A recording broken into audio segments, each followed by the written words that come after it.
Isang kakaibang collaboration song ang nabuo ng P-pop star na si Josh Cullen at breakthrough rapper na si Al James. Ito ang bagong single na Yoko Na under Sony Music Entertainment. Ayon sa dalawang music artist, ipinahayag nila sa lyrics ang mga salitang hindi nasasabi sa isang relasyon na unti-unti nang nasisira. Ang kanta ay tungkol sa punong-puno ng pag-ibig at sorpresa hanggang sa isang araw ay bigla na lang itong naglaho. Nakasama ni Joe sa paggawa ng track ay ang co-producer na si Brian Lotto kung saan hinaluan nila ito ng mga kakaibang sound elements. Kabilang na riyan ang tunog ng mga bote na nabasag at mga mesa na bumabagsak.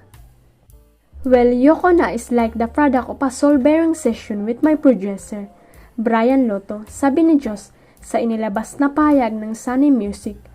Paliwanag niya pa, for this particular jam, we traded glitch love stories with Missy, real-life situation that ordinary people encounter on a daily basis, the frustration and struggle from the past relationship, and somehow confronted it with a more mature take.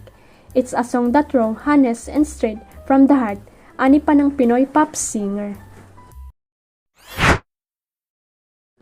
Malalim ang hugot ng kapuso actor-director na si Sian Lim nang matanong kung anong mga naituro sa kanya ng love at pakikipagrelasyon. Matagal-tagal na rin mula nang maghiwalay sina Sian at Kim Chung matapos ang mahigit isang dekadang pagsasama bilang magjowa. Sa panayam ng Fast Talk with Boy Abonda nitong nagdaang Biyernes, March 23, sinabi ni Sian na ang hashtag ng buhay niya ngayon ay ang be strong and overcome obstacles in life. Isa nga sa naitanong sa ex-boyfriend ni Kim ay kung ano ang natutunan niya sa larangan ng pag-ibig. Walang binanggit na pangalan si Tito Boy pero obvious naman si Kim ang tinutukoy ng award-winning TV host. Sagot ni Sian, I think it teaches you pain. Love is very painful and it also a very magical feeling.